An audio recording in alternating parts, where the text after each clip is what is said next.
양소영 변호사의 상담소, 양담소를 찾아주신 여러분 환영합니다. 양소영입니다. 얼마 전 방송인 김구라 씨가 한 예능 프로그램에서 전처의 채무를 대신 상환하게 된 사연을 털어놓았습니다. 김구라 씨는 17억 원에 달하는 전 부인의 채무를 3년 만에 다 갚았다고 말했는데요. 그러면서 채무는 아니지만 도의상 갚은 거라면서 위자료는 아니고 넓은 의미의 재산 분할이다 이렇게 말했죠. 이렇게 부부의 빚, 이혼 시에는 어떻게 정리되는 걸까요? 법무법인 승인 양소영 변호사입니다. 원래 부부 사이에 공동으로 진 채무는 공동으로 갚아 나가는 게 맞죠. 부부가 함께 살기 위해서 집이 필요했고 집을 사기 위해서 빚을 졌다면 당연히 어느 한쪽 이름으로 빚을 졌다고 해도 공동 채무로 인정받습니다. 이럴 경우에 나중에 이혼을 하게 되면 채무 역시 반반으로 나눠지게 되는 겁니다. 얼마 전에 대법원에서도 채무에 대해서도 재산 분할을 해야 한다라고 판례가 나와서 이 부분에 대해서 명백히 했습니다.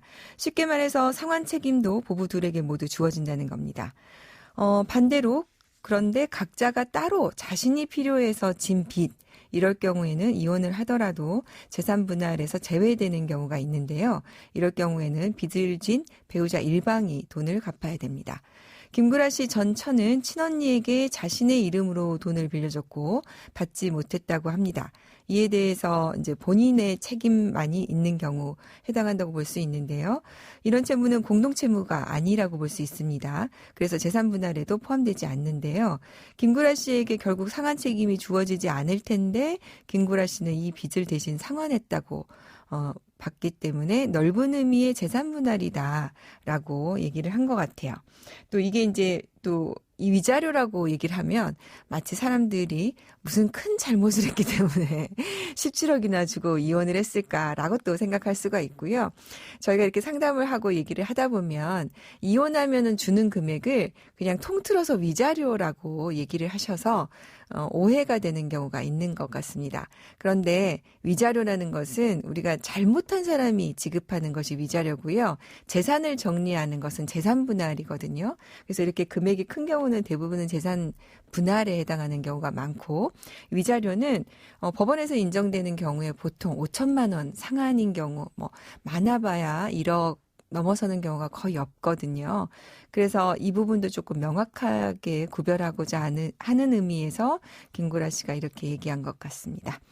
의외로 이제 이혼을 생각하는 분들이 특히 이제 상대 배우자가 사업을 하거나 하는 경우에 부채가 많을 것이 고민이 돼서 그 빚을 내가 알지도 못하는 빚을 책임져야 되는 것이 아닌가라고 불안해하는 분들이 많아서 이런 경우 궁금해하시는 경우가 많습니다. 이에 대해서 그래서 잘 구별해서 책임 여부를 다퉈보시면 좋을 것 같습니다.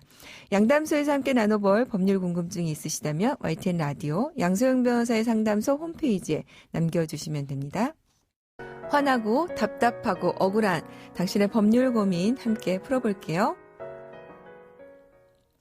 오늘은 이준상 변호사님과 함께 합니다. 변호사 안녕하세요. 네, 안녕하세요. 법무법인 최선의 이준상 변호사입니다. 네, 변호사님 우리 양담소 단골 게스트신데요. 바쁜데 시간 내주셔서 너무 감사드려요. 네, 아닙니다. 그래도 재미는 좀 있으십니까? 네, 주변에 은근히 또 양담소 듣는 분들이 상당히 많으시더라고요. 그래서 네, 주변에서 또 응원과 또 비난의 말씀도 많이 해주셔서 네. 재밌게 하고 있습니다. 무슨 비난의 말씀이요? 친한 분들은 듣기 싫다고 하더라고요. 에이, 농담이시겠죠. 네. 자, 오늘 또 준비된 사연 만나보고 계속 얘기 나눠보겠습니다. 저는 올해 초 내 집 마련을 하게 됐습니다. 30년 된 오래된 아파트인데 정말 영끌로 마련했죠. 입주 전엔 거의 한 달에 걸쳐 전체 인테리어 공사도 했습니다. 화장실, 주방, 방과 거실까지 전부 바꿨습니다. 그런데 입주한 뒤 채 한 달도 되지 않아서 아래층에서 연락이 왔습니다. 위층인 저희 집의 누수로 천장, 벽지, 가구 모두 침수 피해를 입었다는 겁니다. 그러면서 누수 수리와 함께 1천만 원을 요구하는데요. 아무래도 인테리어 공사 후에 문제가 생긴 것 같습니다. 이럴 땐 어떻게 대처해야 하나요? 저도 이랬어요. 처음 집 마련했는데 그 기쁨에 인테리어하고 들어가가지고 짠 하고 이제 살아야 되겠다 했는데 띵동띵동 밑에 집에서 올라가지고 누수가 됐다고 막 연락이 오셔서 깜짝 놀랐던 경험이 있는데요. 아, 처음 내 집 마련했는데 이런 일이 발생해서 놀라셨을 것 같아요. 이게 지금 상당히 이런 일이 정말 많습니까? 네, 좀 최근에 좀 새 집 마련을 하시는 분들이 좀 많으신 것 같아요. 그래서 입주하기 전에 이제 인테리어 공사를 했는데 뭐 공사가 부실하다든지 뭐 하자가 있다든지 아니면 이제 누수가 발생해서 이웃집에서 피해를 봤다든지 이런 문제로 인해서 좀 분쟁이 많이 발생을 하고 있습니다. 이게 지금 정말 인테리어로 인한 것인지 뭘로 인한 것인지 좀 원인을 좀 살펴봐야 되겠죠? 네, 맞습니다. 먼저 사실 누수의 원인이 어디에 있는지가 제일 중요한데요.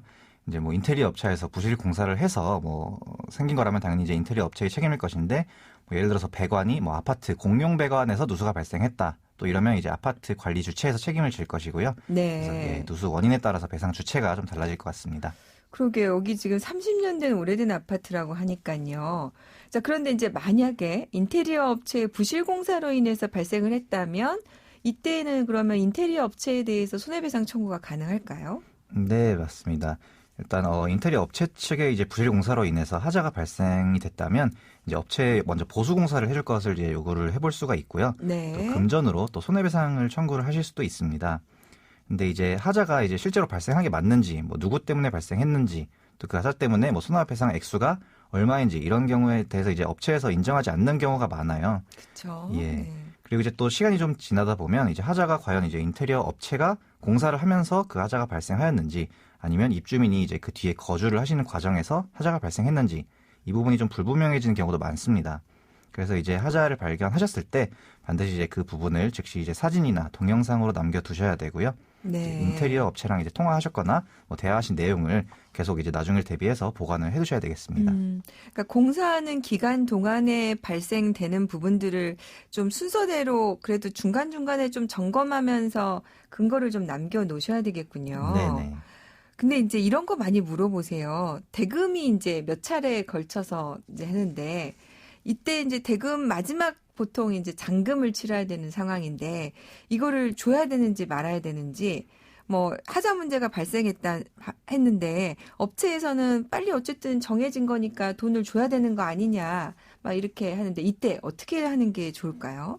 네, 이제 말씀 주신 대로 이제 그 업체에서는 이제 일단 공사가 끝났으니까 뭐 잔금을 받을 기일은 도래했고 그래서 일단 정해진 공사 대금 잔금을 모두 달라는 이제 요구를 하는 경우가 많은데요. 이제 이런 이제 입주민이 하자가 있을 때 하자 보수를 청구하거나 아니면 이제 손해배상을 청구할 권리랑 이제 인테리어 업체에서 공사 대금을 받을 권리, 이 두 권리는 이제 동시에 이행되어야 되는 관계에 있습니다. 그렇군요. 네. 네. 그래서 이제 원하는 하자 보수가 아직 이루어지지 않고 있으면 이제 공사 대금 지급 기일이 만약에 이제 계약상 도래했다고 하더라도 이제 공사 대금을 지급하지 않으실 수가 있습니다. 그래서 이 관련해서 이제 공정거래위원회에서도 이제 실내 건축 창호공사 표준계약서라는 걸 이제 제정을 해서 발표를 했는데요.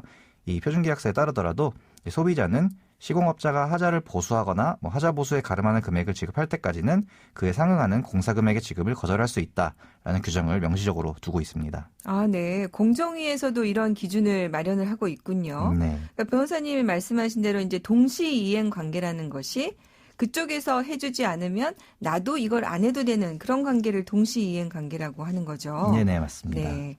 그럼 인테리어를 하고 입주를 한 후에 한참이 흘러서 근데 하자를 발견한 경우도 있잖아요. 네. 이럴 때는 어떻게 해결하면 좋을까요? 네, 이제 뭐 언제까지 이제 하자를 보증할 것인지 이런 거에 대해서는 원칙적으로는 당사자 간에 이제 계약을 체결한 경우에는 그 계약에서 이제 하자 보증 기간을 정하고 있다면 그 기간 내에 발생한 하자에 대해서는 인테리어 업체 측에 책임을 좀 물을 수가 있습니다. 근데 이제 이렇게 계약에 반드시 뭐 계약을 체결하지 않으셨던지 아니면 계약서에 하자 보증 기간이 따로 정하지 않은 경우라고 하더라도요. 이제 건설산업기본법에 따르면 실내 인테리어 공사의 하자 보수 기간은 1년으로 규정이 되어 있습니다. 네. 그래서 이제 공사 완공일로부터 1년 이내에 발생한 하자에 대해서는 인테리어 업체 측에 책임을 물으실 수 있겠습니다. 보통 이제 계약서에 보면은 이제 약관이라고 하죠. 거기에 1년이라고 되어 있는 경우가 많기는 하던데 그게 이제 안 되어 있더라도 변호사님 말씀대로라면 건설산업기본법에 1년이라고 되어 있으니까 1년에 대해서는 하자를 물을 수 있다. 이제 이렇게 되는 거군요. 네네. 예. 자, 그럼 이제 사연으로 돌아와서 아래층에서 누수 피해를 입었다면서 1,000만 원을 지금 요구하고 있잖아요. 이건 좀 너무 큰 것 같은데 어떻습니까, 변호사님? 네. 이제 아까 말씀드렸듯이 이제 공용 배관 누수다라면 이제 그 건물의 관리 주체가 책임을 지게 되지만 이 사연처럼 세대 간 누수의 경우에는 이제 당연히 위층과 같이 원인을 제공한 세대에서 보수 책임을 지게 됩니다. 그래서 아래층에서 피해를 입었다면 이제 위층 소유주가 당연히 손해를 배상을 해줘야 되고요. 이제 그 손해배상한 금액을 나중에 이제 책임이 있는 뭐 인테리어 업체나 이런 쪽에 구상을 하는 방식으로 배상이 이루어지게 되는데요. 다만 네. 이제 위층 입장에서는 이제 아래층의 피해 액수를 정확하게 알기가 어렵겠죠. 그래서 이제 과다하게 좀 배상을 해줄 우려도 존재합니다. 그래서 이제 아래층이 요구하는 경우에도 섣불리 이제 피해 금액을 뭐 전액 지급하기보다는 먼저 이제 어떤 피해를 입었는지, 뭐 벽지가 어떻게 됐다든지, 네. 뭐 가구가 물에 젖었다든지 이런 피해 부분에 대한 입증 자료를 요구를 하셔야 되고요. 네. 또 이제 누수 탐지 업체들이 있는데요. 누수 탐지 업체를 사용을 하셔서 이제 누수의 원인이 어디에 있는지 이걸 먼저 정확하게 좀 파악을 해보실 필요가 있습니다. 자, 그러면 유의할 점 마지막으로 조금 정리를 해주시죠. 예. 특히 이런 실내 인테리어 공사의 경우에는 이제 별도로 따로 계약서를 체결을 하지 않으시고 이제 인테리어 업체에서 주는 견적서만 받아보고 이제 공사를 하게 되는 경우가 대부분 많으신데요. 이런 경우에는 나중에 분쟁이 발생했을 때 충분히 분쟁에 대비를 하실 수가 없습니다.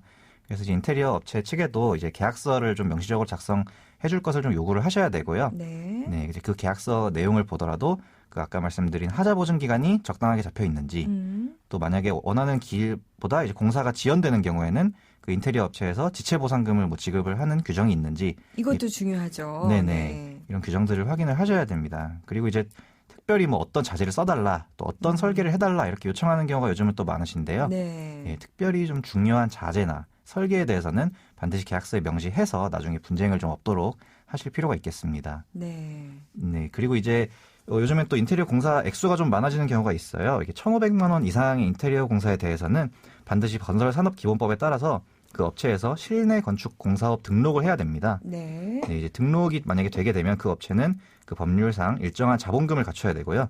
또 나중에 손해배상을 해주기 위한 이제 공제에 가입할 의무가 있습니다. 그래서 향후 분쟁이 발생했을 때 이제 손해배상을 받으시기 용이하게 되겠죠. 그래서 1,500만 원 이상의 고액의 좀 공사를 진행하실 경우에는 이렇게 등록되어 있는지 여부를 확인하시고 진행하셔야 될 것 같고요. 네. 그것도 네. 좋은 정보네요. 네네. 네. 이렇게 등록되어 있는지 여부는 인터넷에 이제 건설 산업 지식 정보 시스템을 치시면 사이트에서 모두 조회가 가능하시니까요. 확인을 해보시고 진행을 하셔야 될 것 같습니다. 네. 오늘 이제 실내 인테리어와 관련해서 분쟁이 발생할 경우에 어떻게 하면 좋을지 이준상 변호사님과 함께했습니다. 변호사님 도움 말씀 감사합니다. 네, 감사합니다. 양서영 변호사의 상담소 양담소는 내일 또 문을 엽니다. 끝곡 숀의 Way Back Home 들려드릴게요. 양서영이었습니다.